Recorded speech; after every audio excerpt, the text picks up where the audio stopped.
Voltamos para mais um episódio de Standpoint, direto dos belos estúdios da Rumble em Washington, Distrito de Colômbia. Estou muito animado para o episódio de hoje. Todo mundo que me conhece pessoalmente ou profissionalmente sabe que uma questão que é muito importante para mim é o combate ao antissemitismo. É basicamente uma questão de direitos civis dominada pela esquerda até recentemente. E vamos falar sobre isso hoje, deturpada no pior sentido da palavra. Ainda é uma questão importante para mim, não só como judeu americano orgulhoso, mas como americano que ama este país e seus direitos. Porém, esses direitos garantidos pelo Congresso e pela Casa Branca só têm valor se forem realmente aplicados. E ver a deturpação dessas leis que foram aprovadas por tantos anos nas últimas décadas é irritante para alguém na minha posição. Mas Trump número 2, Trump 47, voltou com tudo. Vimos uma explosão de antissemitismo em todo o mundo, especialmente aqui nos Estados Unidos. Já fizemos episódios sobre isso. As pessoas acompanham. Trump não só fala, ele faz acontecer. E uma das principais ferramentas que ele implementou, uma das principais peças que ele colocou em prática, está sentada bem ao meu lado, o senhor Léo Terrell, advogado de direitos civis durante toda a sua carreira, desde jovem. É uma carreira jovem, mas longa nos direitos civis. Talvez você o conheça pelos anos como comentarista na Fox News e outros canais. Hoje, ele é o conselheiro sênior de Pam Bondi no Departamento de Justiça. Ele é a principal voz contra o antissemitismo, mas não é só alguém que fala como eu, tentando impulsionar as coisas. Ele faz as coisas acontecerem. Vamos direto ao ponto. Léo Terrell, obrigado por estar aqui. É um prazer. Fico feliz em estar aqui.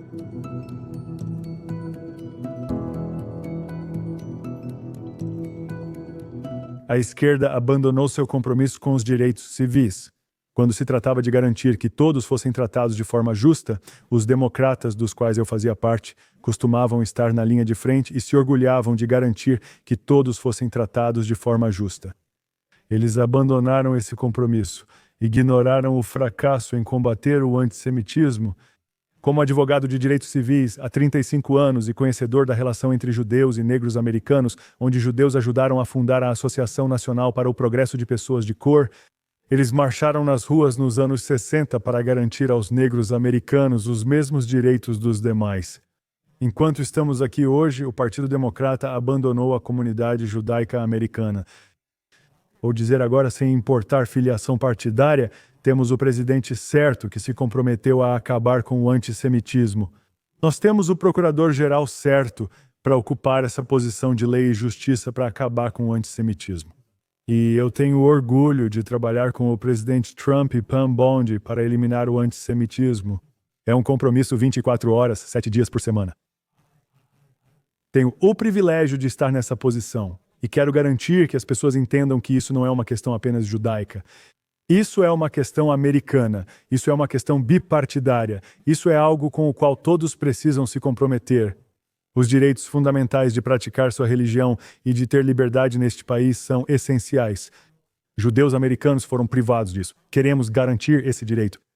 Muitos de nós participamos da campanha pelo presidente, especialmente em conversas com a comunidade judaica. Muitos de nós conversávamos e dizíamos, olha, quando o presidente Trump assumir, ele é quem assinou a ordem executiva para deixar claro, porque antes era ambíguo se os judeus estavam protegidos pelo título 6. Esse é o mecanismo que está sendo usado, também o título 7 para funcionários e outros.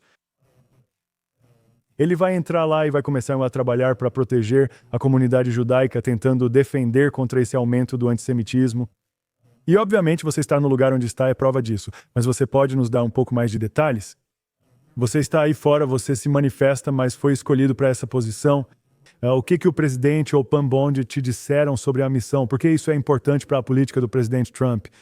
Muito obrigado. Porque, antes de tudo, o foco da política é que todos neste país têm os privilégios garantidos pela Constituição. Você mencionou o título 6, título 7. Eu vou chegar nisso em um segundo, mas é algo óbvio. Os judeus americanos foram privados do direito fundamental de estudar. O assédio nos campi que aconteceu nessas universidades da Ivy League e em todo o país. O título 6 é um financiamento federal concedido às universidades com a premissa de que elas vão tratar todos de forma justa, independentemente de raça ou religião. Isso não era feito na administração anterior. O título 7 é fundamental e protege os funcionários. Professores judeus e funcionários de apoio judeus estavam sendo assediados e não recebiam a proteção do título 7, que era garantida a todos os outros. Crimes de ódio, né? O que acho insultante é que isso já foi corrigido. Judeus americanos indo para a escola, indo para sinagogas, foram assediados. Eles foram intimidados. Quero deixar claro, não se trata de liberdade de expressão da primeira emenda. Estamos falando sobre conduta e discurso que são ilegais. Você não pode intimidar, assediar ou prejudicar o sustento das pessoas. Isso mudou no governo Trump, todas as ferramentas estão sendo usadas e crimes de ódio estão sendo acusados. Por exemplo, o assassinato horrível em Washington, Distrito de Colômbia, onde 2 israelenses morreram. A situação em Boulder, Colorado, onde americanos estavam apenas caminhando para apoiar os reféns em Israel.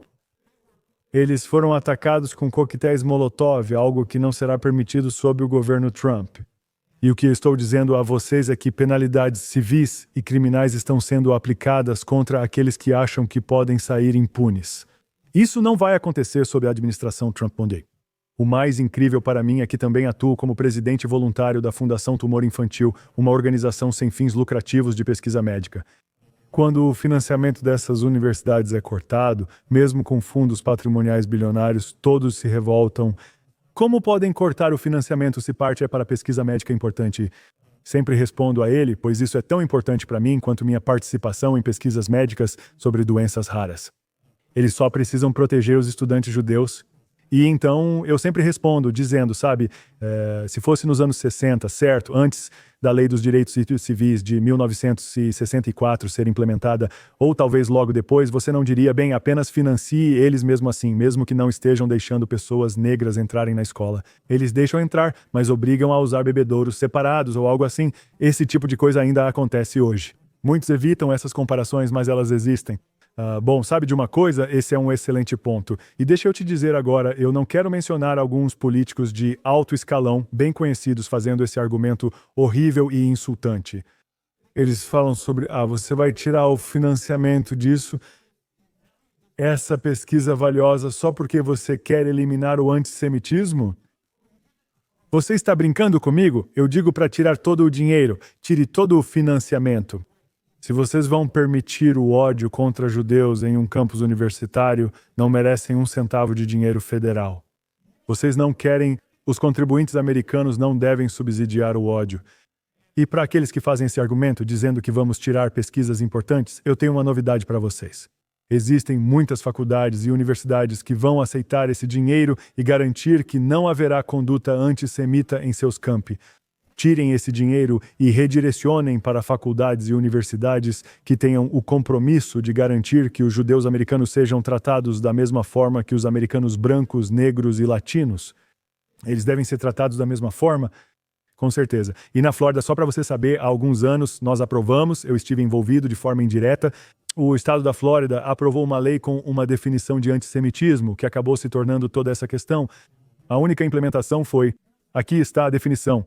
Agora trate o antissemitismo da mesma forma que você trata o racismo. Da mesma forma que você lida com o racismo nas suas escolas, lide com o antissemitismo nem mais nem menos.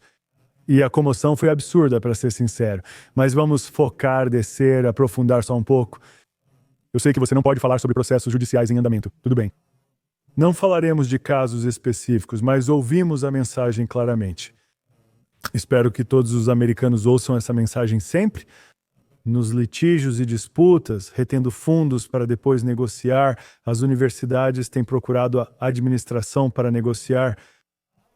Como podemos ter certeza de que nós, o governo dos Estados Unidos da América, os contribuintes dos Estados Unidos da América, como podemos ter certeza de que eles implementam sistemas que realmente garantam a proteção de todos os estudantes, incluindo os estudantes judeus, em vez de apenas assinarem qualquer tipo de acordo de conciliação?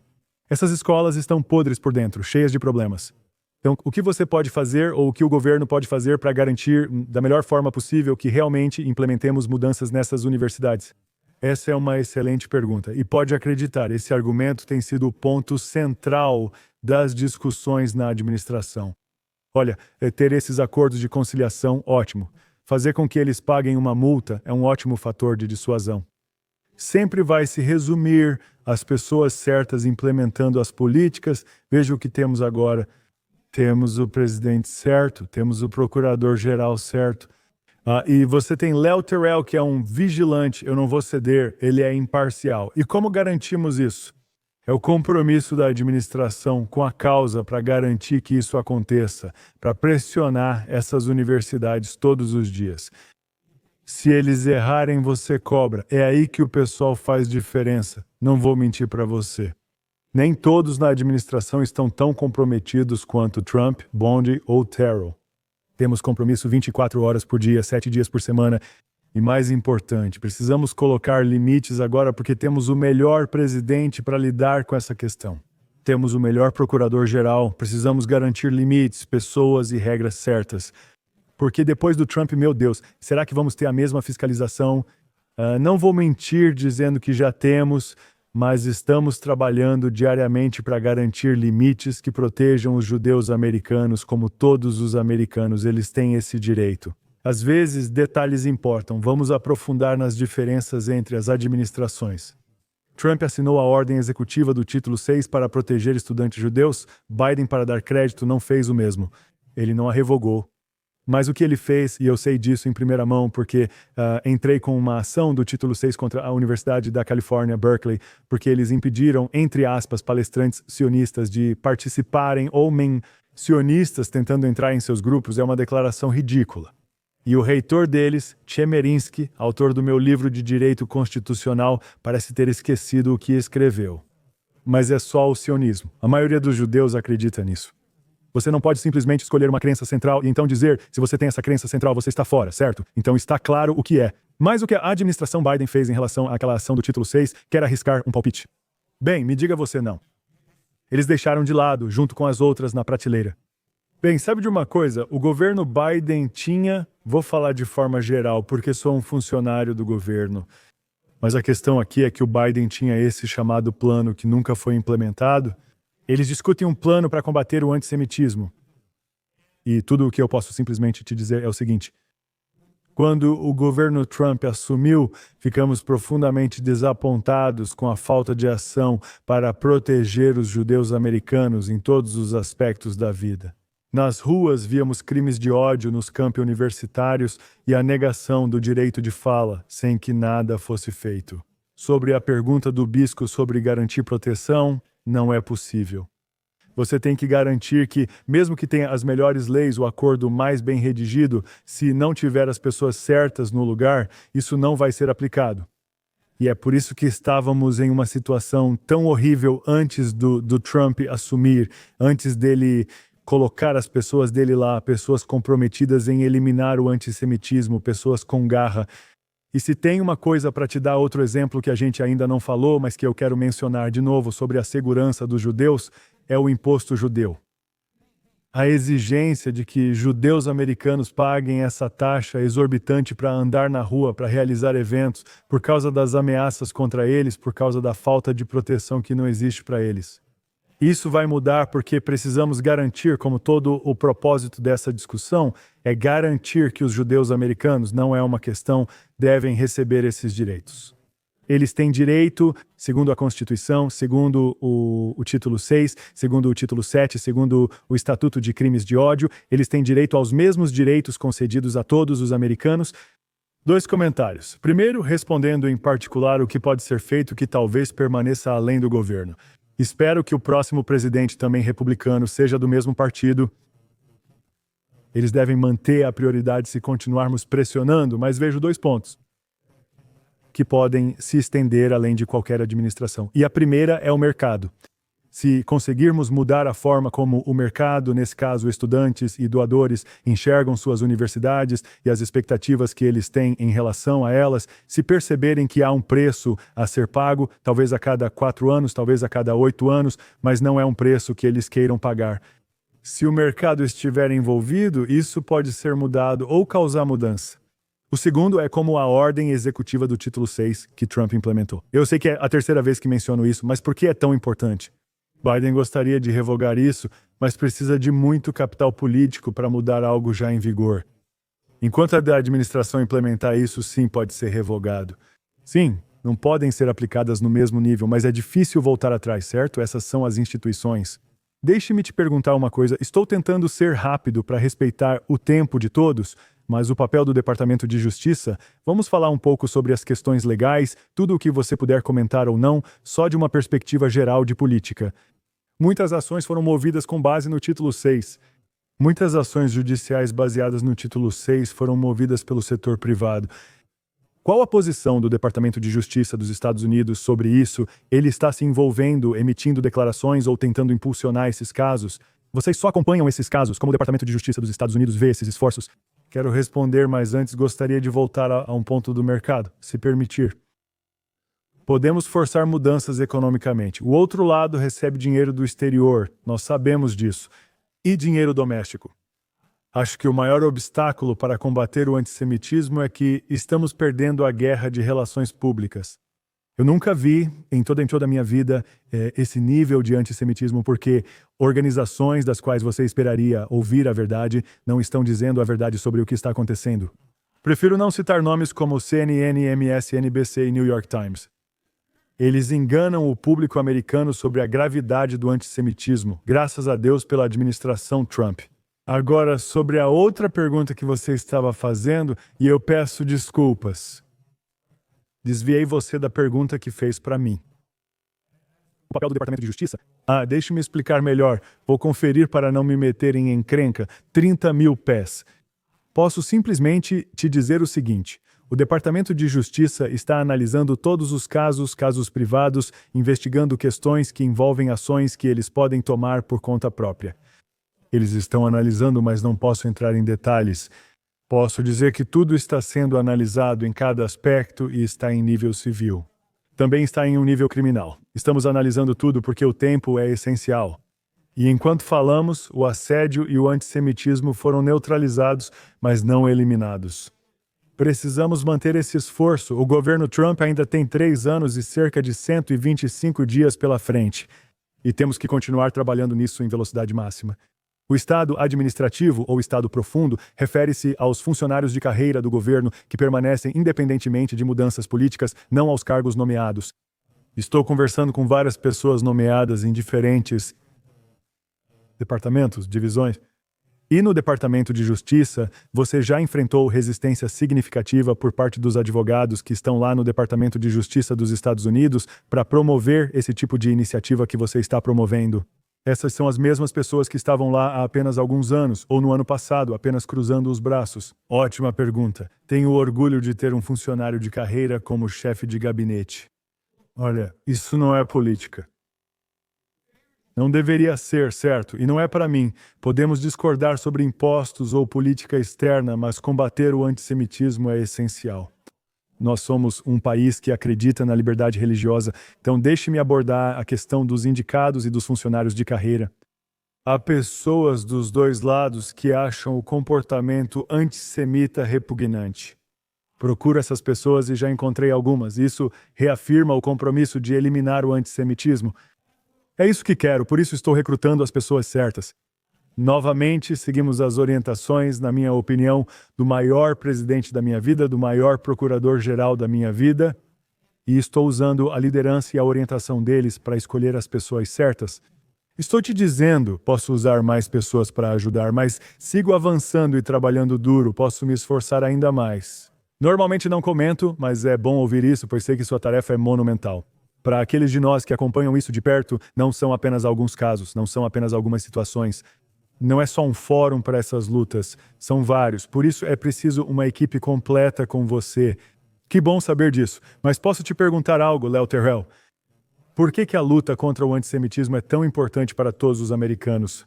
Fico feliz que você tenha feito essa pergunta porque a América é a próxima. Eles estão indo atrás dos judeus americanos. Eles estão indo atrás dos judeus, dos israelenses. Nós somos os próximos. Certo. E depois a civilização ocidental, depois de nós. Mas deixe-me ser claro. Quero que todos os seus telespectadores ouçam essa declaração. Tenho orgulho de ser uma pessoa de cor liderando essa força-tarefa. Eu conheço a história. Eu conheço a história americana. Além de ser advogado, sou professor. E eu entendo a história da relação entre americanos negros e americanos judeus. Eu conheço os anos 60 Sei que 2 ativistas judeus, Werner e Goodman, morreram em 1964 ajudando pessoas como eu a terem direitos iguais. Nós temos um compromisso. Todos neste país têm o dever, independentemente de cor, gênero ou orientação sexual, de garantir proteção e igualdade aos judeus americanos. Então, é uma grande honra para mim ter esse trabalho. Tenho orgulho deste trabalho, não pela cor da pele, mas por ser americano e entender o que torna o país único. Aquele belo documento que chamamos de Constituição e aquela bela crença de que acreditamos em justiça igual para todos. É por isso que fico feliz em ser o rosto dessa batalha. E nós que nos importamos com isso, ficamos felizes que você seja o rosto dessa batalha. Não só o rosto, mas a voz, porque a maneira como você fala sobre isso é admirável o quanto você se importa com isso. Obrigado. Seu boné homenageia Hadar Goldin. As pessoas não conhecem Hadar Goldin, mas deveriam. Em 2012 eu estava em Israel quando isso ocorreu. 3 jovens foram sequestrados. Eles estavam pegando carona em Israel. Existe uma cultura de pegar carona lá. Eles eram estudantes pegando carona. Acho que tinham cerca de 15, 16 anos. 3 deles foram sequestrados. As Forças de Defesa de Israel, iniciaram uma caçada nacional e, infelizmente, encontraram eles enterrados em uma cova rasa. Isso desencadeou uma guerra com Gaza. Agora estamos vendo uma guerra muito maior, mas aquela já foi grande na época quando terminou bem no final de uma das últimas batalhas. Hadar Goldin e Oren Shaul foram mortos. Tudo indica que eles foram mortos, mas seus corpos foram arrastados. Na verdade, soldados das Forças de Defesa de Israel estavam perseguindo eles nos túneis para tentar recuperar seus corpos, porque isso é muito importante. A vida é sagrada tanto no judaísmo quanto no cristianismo. Para o Hamas em Gaza e os islamistas não é assim. Eles pegaram os corpos, Israel queria encerrar a guerra. Todos pensaram que, ao Israel sair de Gaza, como fez naquele dia, eles devolveriam. São apenas corpos de soldados que foram mortos. Até hoje não devolveram, por isso chamo de problema de ouro. E agora, com a guerra acontecendo, as pessoas dizem, bem, se Israel se retirar, eles vão devolver os reféns. Eles não vão. Como você passou a usar um boné do Hadar Goldin e se conectou com a família dele? Bem, antes de tudo, obrigado por essa pergunta. Eu tive o privilégio de conhecer a mãe do Hadar Goldin no meu escritório do Departamento de Justiça dos Estados Unidos. Tive o privilégio de conhecer os 2 filhos dela. Um filho dela é irmão gêmeo de Hadar Goldin, e eu queria garantir que Hadar Goldin, que está em cativeiro desde 2014, nunca seja esquecido. E esse chapéu é um símbolo do meu compromisso de garantir que Hadar não seja esquecido.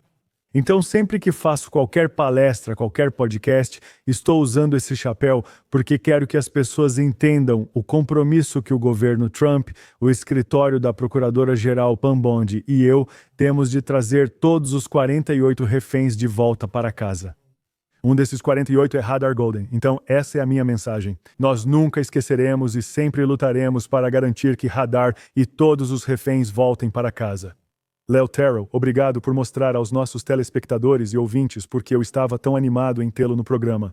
Obrigado por aceitar essa missão com paixão e conteúdo. Se eu puder ajudar algum dia, conte comigo. Muito obrigado. Muito obrigado, senhor, e agradeço pelo seu tempo. Que Deus te abençoe. Que Deus te abençoe. Obrigado a todos. Não se esqueçam de curtir, se inscrever, seguir e fazer tudo o que vocês fazem de melhor para apoiar os podcasts. E nos vemos na próxima vez.